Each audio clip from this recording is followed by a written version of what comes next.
ഇന്ന് തന്നെ ഡൗൺലോഡ് ചെയ്യൂ. കാണൂ നിങ്ങളുടെ ഫേവറേറ്റ് ഷോസ്. അച്ഛനേക്കാൾ അച്ഛമ്മയ്ക്ക് കൂടുതൽ ഇഷ്ടം വിനുവിനെയാ. അപ്പൊ വിനു കൂട്ടിരിക്കട്ടെ.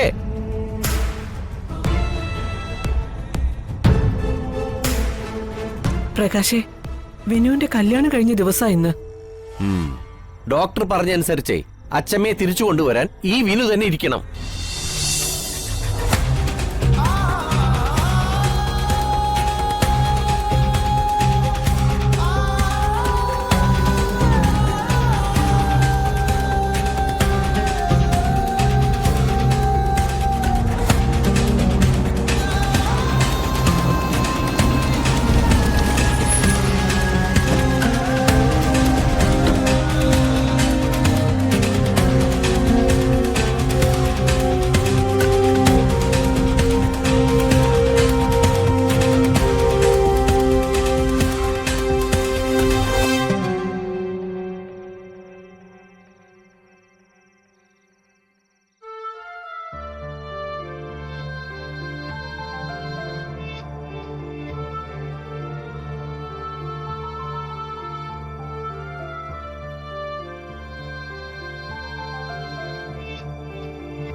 തൽക്കാലം പേടിക്കാനൊന്നുമില്ല.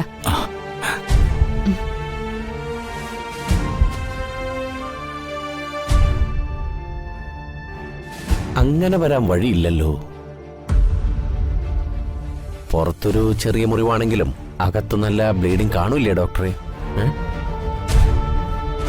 അല്ല, കുടുംബത്തിൽ കഷ്ടകാലം വന്നാലേ ഇതൊക്കെ തന്നെ. അല്ലേ തളർന്നു കിടക്കുന്നവരെ താഴെ വീഴേണ്ട വല്ല കാര്യമുണ്ടോ?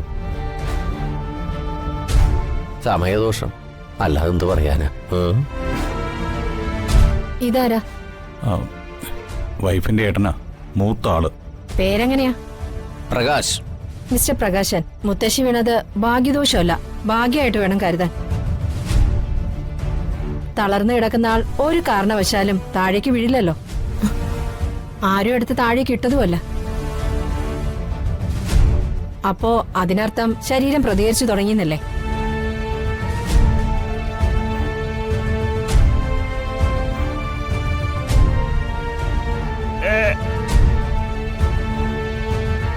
ഓ, സന്തോഷമായി. ഞങ്ങൾ എന്താ ഡോക്ടറെ ഇനി ചെയ്യേണ്ടത്? അലോപ്പതിക്ക് പ്രത്യേകിച്ച് മരുന്നൊന്നുമില്ല. എന്തെങ്കിലും ആയുർവേദ എണ്ണയോ തൈലമോ മറ്റോ ദേഹം മുഴുവൻ തടവുന്നത് നല്ലതായിരിക്കും. ഡോക്ടർ, എനിക്കറിയാം തൈലം ഇട്ട് മസാജ് ചെയ്യാൻ. ഞാൻ ചെയ്തോളാം. ഇതെല്ലാം അറിയാവുന്ന ആള് വീട്ടിൽ തന്നെ ഉണ്ടല്ലോ. തൈലം ഇട്ട് തടവുന്നതൊക്കെ പകല് വേണം ചെയ്യാൻ. വളരെ സാവധാനം. അങ്ങനെ ചെയ്യാൻ ഡോക്ടർ. ജഗ, മുത്തശ്ശി ജീവിതത്തിലേക്ക് തിരിച്ചു വന്നു തുടങ്ങി. ഇതൊരു ഐശ്വര്യമുള്ള ദിവസമായിട്ട് വേണം കണക്കാക്കാൻ. ഈ വീട്ടിലെ മൂത്ത ആളല്ലേ. ഒരാള് ജീവിതത്തിലേക്ക് തിരിച്ചു വരണമെങ്കിൽ അയാൾക്ക് ജീവിക്കണമെന്ന് കൊതി തോന്നണം. ഈ സമയത്ത് പേഷ്യന്റിന് ഏറ്റവും പ്രിയപ്പെട്ട ഒരാൾ തന്നെ കൂടെ ഉണ്ടാവണം.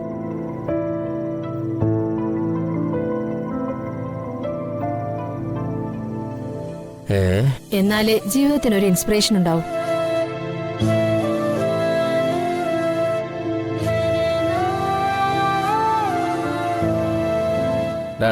ജഗ, നീ കൊണ്ടുവന്ന ഡോക്ടർ ഉണ്ടല്ലോ, ബഹുമിടിക്കുക. അച്ഛമ്മ എഴുന്നേറ്റ് നടക്കുന്നുള്ള കാര്യത്തിലേ എനിക്ക് ഒരു സംശയവും. അച്ഛമ്മ ജീവിതത്തിലേക്ക് വരണമെന്ന് ഏറ്റവും കൂടുതൽ ആഗ്രഹിക്കുന്ന ആൾ അച്ഛമ്മയ്ക്ക് കൂട്ടിരിക്കണം. അതാ വേണ്ടത്. അങ്ങനെ ഒരാള് ആരാണച്ചാ?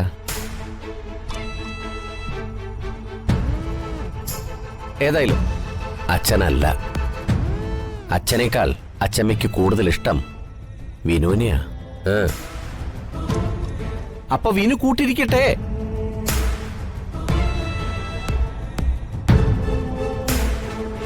പ്രകാശേ, വിനുവിന്റെ കല്യാണം കഴിഞ്ഞ ദിവസം ഇന്ന്. ഡോക്ടർ പറഞ്ഞനുസരിച്ചേ അച്ഛമ്മയെ തിരിച്ചു കൊണ്ടുവരാൻ ഈ വിനു തന്നെ ഇരിക്കണം.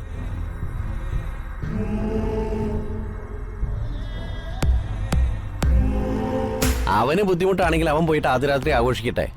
ഞാനിരിക്കാം എന്റെ അച്ഛമ്മയ്ക്ക് കൂട്ടായി.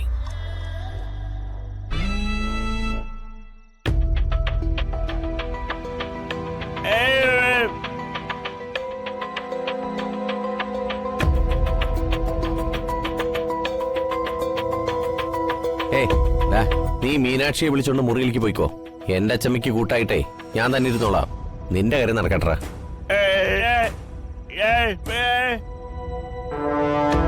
എന്നാ ഈ പുള്ളിക്കാരൻ കൂടെ നിൽക്കട്ടെ. മുത്തശ്ശിയുടെ മുഖത്തെ സന്തോഷം കണ്ടിട്ട് മുത്തശ്ശിക്കും ഇയാള് നിൽക്കുന്നതാണ് സന്തോഷവും തോന്നുന്നു. എന്നാ ശരി ജഗ, കാര്യങ്ങൾ കേട്ടു നിന്ന് ഒരുപാട് വൈകി. മരുന്ന് ഞാൻ കുറിച്ചിട്ടുണ്ട്. ഞാൻ ഇറങ്ങോ? ശരി ഡോക്ടർ.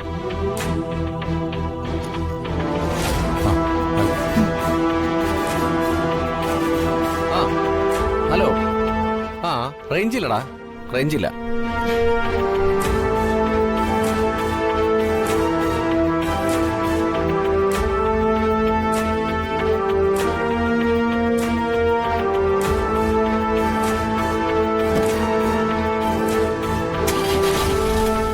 ഡോക്ടർ ജഗ, ഞാൻ കാശിന് വേണ്ടിയിട്ടല്ല വന്നത്. ജഗനല്ലാതെ ആര് വിളിച്ചാലും ഞാൻ ഈ സമയത്ത് വരില്ലായിരുന്നു. ഓക്കെ. ശരി ഡോക്ടർ.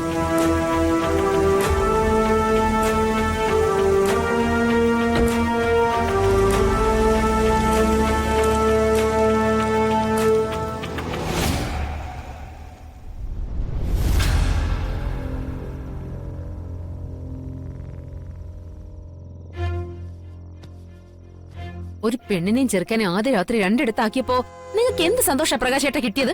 എടീ, ഒരു വയസ്സായ സ്ത്രീ നെറ്റിയും പൊട്ടി അവിടെ കിടക്കുന്നത് നീ മറന്നുപോയോ? ആ ചോര കണ്ടപ്പോ തുടങ്ങിയതാ എന്റെ കൈയും കാലും പറയല്. ഇപ്പോഴും മാറിയിട്ടില്ല. നീ വെറുതെ കറണ്ട് ചാർജ് കൂട്ടണ്ട. ലൈറ്റ് ഓഫ് ചെയ്ത് കിടക്കാൻ നോക്ക്. KSEBക്ക് ഇവിടെ നടന്ന പ്രശ്നങ്ങളൊന്നും അറിയില്ലല്ലോ. അയ്യോ, അച്ചമ്മയോട് സ്നേഹമുള്ളൊരു കൊച്ചുമോൻ. ഡോക്ടർക്ക് കാശ് കൊടുക്കാനുള്ള നേരത്തെ ഈ സ്നേഹമൊന്നും കണ്ടില്ലല്ലോ. അവിടത്തെ നിൽപ്പിന്നങ്ങ് അപ്രത്യക്ഷമായത് ഞാൻ കണ്ടു. എടീ, ആറ്റിൽ കളഞ്ഞാലും നമ്മള് അളന്ന് വേണം കളയാൻ. ഇത്തിരി മുന്നേ ഇതല്ലല്ലോ പറഞ്ഞത്. നെറ്റിപൊട്ടി മുറിവ് വന്നാലേ അതിലേക്ക് കുറച്ച് കാപ്പിപ്പൊടി ഇട്ട് വെച്ച് കെട്ടിക്കൊടുത്താ മതി, രക്തം നിന്നോളും. ഈ ആശുപത്രി ഡോക്ടർമാരൊക്കെ വരുന്നതിന് മുമ്പേ മനുഷ്യരുടെ തല പൊട്ടിയിട്ടില്ലേ? അപ്പൊ ഡോക്ടറെ വിളിക്കണ്ടായിരുന്നല്ലോ. ജഗൻ അവന്റെ പത്രാസ് കാണിക്കാനല്ലടി ഡോക്ടറെ വിളിച്ചു വരുത്തിയത്. എനിക്കിപ്പോഴും ഒരു സംശയമുണ്ട്. ആ വന്ന ഡോക്ടറെ ഒറിജിനൽ ഡോക്ടർ തന്നെയാണോ എന്ന്. വെറുതെ ആവശ്യമില്ലാത്ത ഓരോന്ന് പറഞ്ഞേ കറണ്ട് ചാർജ് കൂട്ടേണ്ട വല്ല കാര്യമുണ്ടോ?